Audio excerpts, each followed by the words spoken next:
Hello and welcome to the program. I'm Simisola Adigun. There's widespread condemnation for the brutal killing of 16 hunters from Kano State by a vigilante group at Uromi, Edo State.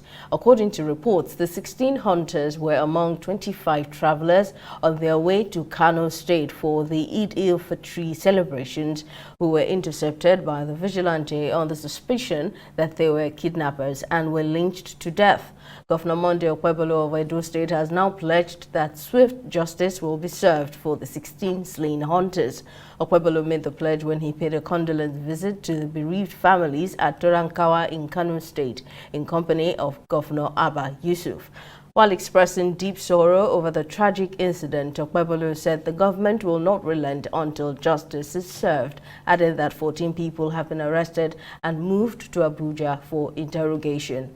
Currently, police, military and plainclothes security agents have taken over strategic junctions in Uromi to stave off reprisals. Joining me to discuss more on this is a former Assistant Director at the Department of State Services, Mr. Dennis Amakri. Thank you very much for coming on the program. Now, judging from what has played out ever since, what do you make of this unfortunate incident? I mean, vigilante groups are not new in Nigerian communities, and they've no doubt been helpful over the years. Okay, thank you very much for having me. You see, we have to look at the root causes, because these things will continue happening. You know, it will not be the last time. And if we don't look at the root causes and take care of those root causes, then they will continue happening. Now, what do I mean? We've had these killings all over the place. You know, we have these killings, and it is because of these killings that you have vigilante groups, even like Amotekun. You know, and these groups have been taking care of some of the bushes, the forests, the ungoverned spaces that we have. But we have to regulate it properly. You know, regulate it in the sense that these vigilante groups should be reporting to a formal law enforcement agency. You know, they cannot operate on their own. And when they start operating on their own, then of course they go descend all the way down to jungle justice and other kinds of things that are happening. So I think there is work to be done about this particular issue. Now, the government has repeatedly called on local vigilante groups and hunters to step in to fill security gaps in the fight against bandits and terrorists in Nigeria. However, the Edo State governor described these vigilante groups as illegal. Now, what makes a vigilante group legal, and how should, well, you've mentioned that they should report to higher authority, but then what's the process like in seeing that these vigilante groups are legal? Well, I'm so surprised about for the governor, because this is not the first time, this is not the right time for him to come and say that that vigilante group is illegal or this one is legal. Vigilante groups have been existing for long. And you know, if you think very seriously about it, vigilante groups were formed basically to protect the communities, because we've had history of herdsmen going and killing in the bush. And the best thing is that, you know, these communities should start to, you know, take care of themselves, you know, and it has continued like that. And of course, this self-help program has been, you know, giving birth to different kinds of vigilante groups. Like you hear of the Amotekun and all the rest of in the western states and everywhere. Most states have their own vigilante groups that they use. Now, which one is legal and which one is not legal, I don't know. But they should have even legalized, or should I say register them, before anything like this come to happen. But if you don't, until when something like this happens, then you come and say they are illegal or not illegal, I think it's just begging the question. because the root causes, like I said, is for the people to protect themselves, and there has been a lot of killings, and I don't know whether those killings have been fully addressed. Now, this incident brings to mind similar ones where people have taken the law into their own hands and commit these condemnable acts of jungle justice. We understand that activities of kidnappers in the area might have triggered the action, like, it has been told in times past. How significant is this particular incident in highlighting the dangers of mob actions or jungle justice, as the case may be, in Nigeria? You know that people have been pushed to the corner, whereby they are really, really worried about their own security. And of course, for people to now come back and say, hey, let us get a vigilante group, and these vigilantes are actually working. They don't, they stay up at night. They go into the bushes and they come across some of these people. This is not the first time vigilantes have been arresting, people marauding in the forest and stuff like that. And of course, you find out that a lot of killings, especially around Uromi area, a lot of killings are taking place. And that's why I think the governor himself should go back and look at it, talk to the security agencies and find out, what has happened about those killings that happened in Uromi before, because they've been doing these killings and people are just crying. And I'm surprised that this time everybody is taking it so seriously. This is what should have happened all the time when people are being killed. So I think we regulate the process, the procedures or the processes of these people. Let them not descend to jungle justice, because some people are so angry losing their family members and they feel that, look, this is the right time there's no need to go and call police or anything like that. Let's just finish it up. But that's not how it should be. Right. Now, response mechanisms in the country have also always been a matter of concern. The response of the police in matters like this, from details provided, there was enough time for the police to storm the scene and control or prevent further harm, but nothing of such happened. Well, that is, the problem with the police. Because for a place like Uromi, there's a DPO.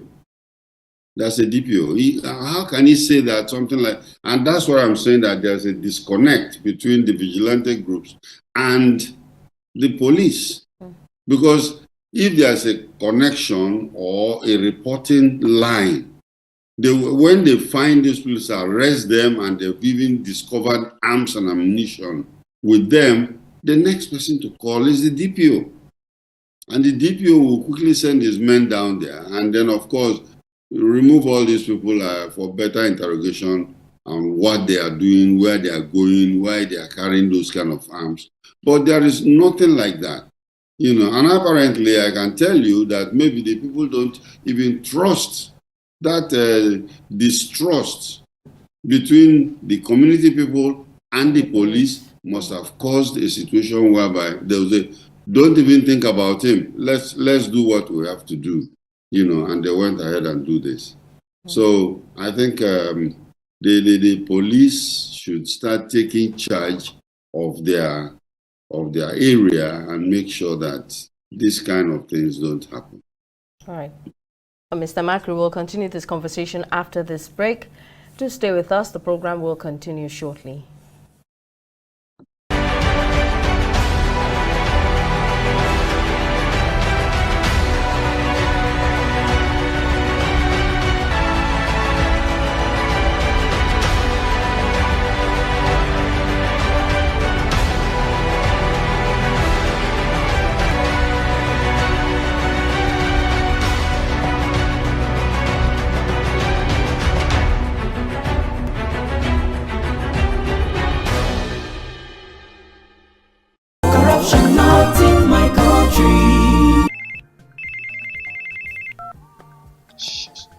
Hello. Alhaji, Alhaji. Right now I'm in Abuja. No, no. Uh,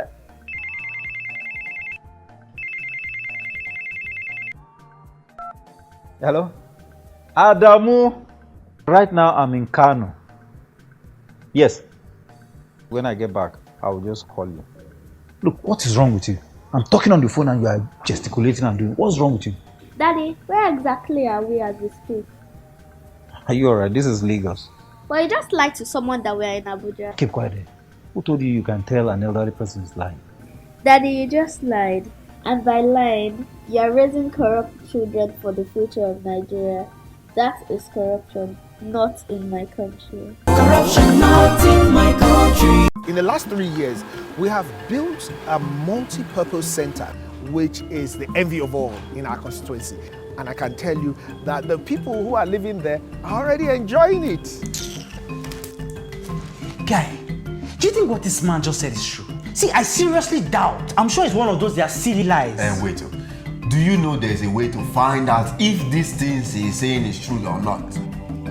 This is the Construct app. It gives people like us a sure way to track implementation of constituency projects. It gives valid and verified information on location of projects, amounts allocated, amount funded, the level of job done, and even the profiles of concerned legislators. You and I can post directly on this app. Are you serious? This is the Go-To app if you want to know how our Commonwealth is being expanded by the government. Wow. Let's even see if what this man said is true. Show me. The Construct app is developed by Other People Nigeria with support from USAID and is available on both Google Play Store and Apple Store. And it's true. Of course, I told you. Welcome back. We're still discussing the killing of 16 hunters in Uromi, Edo State. And my guest is still the former assistant director at the DSS, Dennis Amakri. Thank you very much, sir, for staying with us. Now, so far, Governor Kwebolo of Edo State has suspended the head of the Edo State Security Corps. But then, do state government have the capacity to handle these various security groups and security initiatives as well, so that their duties are defined?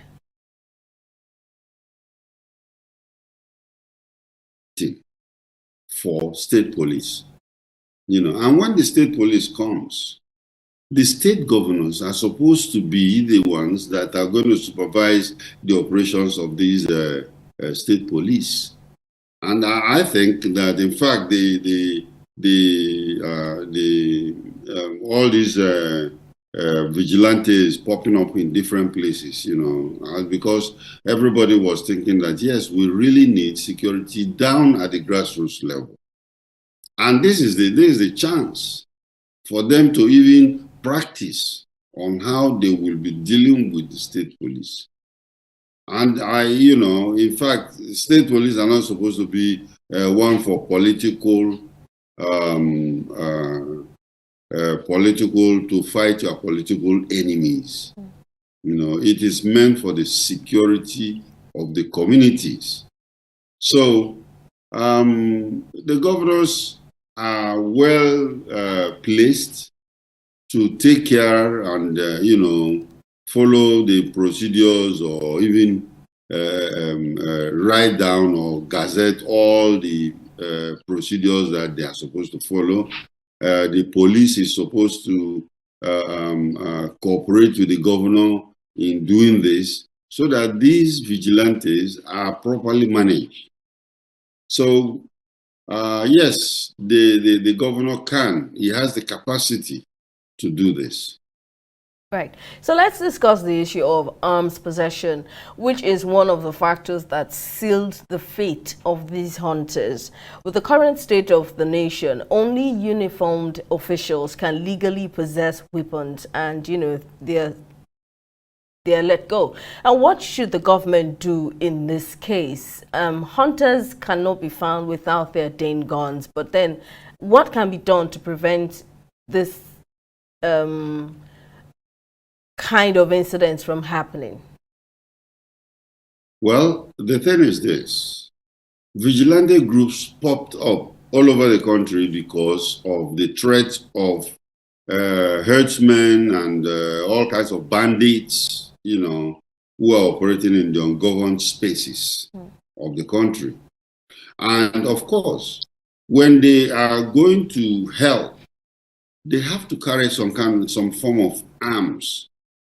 Yes, some of them are supposed to be hunters and carrying Dane guns, which they use in their hunting, not to fight the bandits. Now, if that is the situation, then they should have a very strong link with the police, where as hunters, if they observe that there are some kind of movement, of some people, unknown people, then they could be the eyes and ears and, also report down to the police and tell them, look, this is what we have seen. They are not supposed to engage, okay? They are not supposed to engage. So if they are supposed to engage, as most of them are now doing, then the form of arms that they are going to carry supposed to improve. Because you cannot be fighting a bandit with AK-47s while you are carrying Dane guns. It's not done, It's like carrying a knife to a gunfight. So we will expect that when these things are, being formalized, then you should go ahead and register them. And if you register them, then you should also provide arms for them, so that you know the control of what is happening before they can really possess those arms and ammunition. There's now fear of a reprisal. Matter of fact, there's a video circulating online where a young man from the north has threatened that if the issue is not properly handled by the government, they will take revenge on southerners in the northern state. What should the government do to avert looming disaster? Well, I think that's a good job for the Ministry of Information and Public Orientation to do. Because like I told you, there are fundamental, root causes. And you will see that this particular incident in Uromi has brought out other things, like religious intolerance, ethnicity, where people don't, these are root causes. These are things that they have in them that, they've not been able to express openly. And when things like this happen, then they start talking. I saw that video, where the guy was talking about killing of Southerners because they are Muslims, and anybody who insult their leader is supposed to be killed and stuff like that. I think that we should be past that kind of rhetorics. And we should be able to, adjust people's mind to change that kind of narrative. Because if we allow these things to fester, like I said, many Christians were killed in the north. Nothing really happened. And then, of course, when there is a killing in the south, then you see a lot of people coming out, and then even the governor of Kano State was really talking tough the other day. But, the root causes have to be addressed. It is not what we are just seeing. Those ones are symptoms. The root causes of ethnicity, the root causes of religious intolerance have to be looked into properly to avoid this kind of situation in future. Finally, the Edo State government says 14 people have been arrested and moved to Abuja for interrogation. That's 14 people arrested in connection to the crime.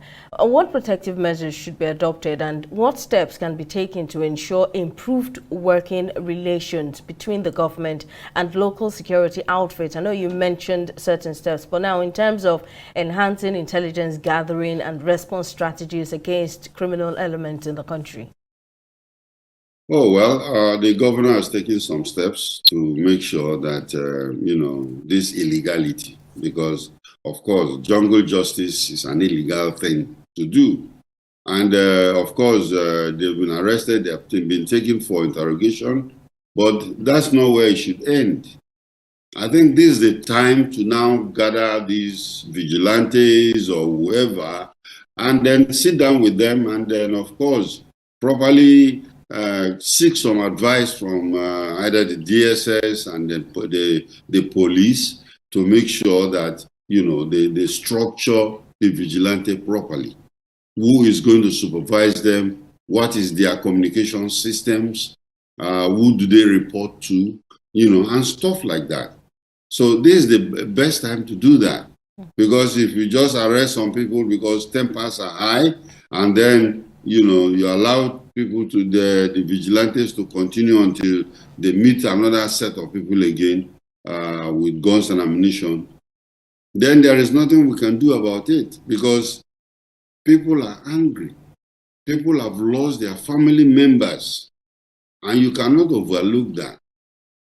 And if the vigilantes are being formed to take care of that situation, then the governor should come in and, of course, formally structure them, because we don't want them to go into illegality, but we want the services they provide. So let us formalize this and then, of course, create certain structures, communication lines and stuff like that for them. Well, as we speak, the community tempers are high, like you mentioned, in the communities. They are scared of a reprisal, and hopefully the government controls the situation before that reprisal is carried out, which will be far worse. Mr. Dennis Amakri, former Assistant Director at the Department of State Services, we appreciate you sharing your thoughts on the program. Thank you very much, sir. Thank you for having me. Well, that's it on this episode of the program. Thank you for watching. We'll see you again next time.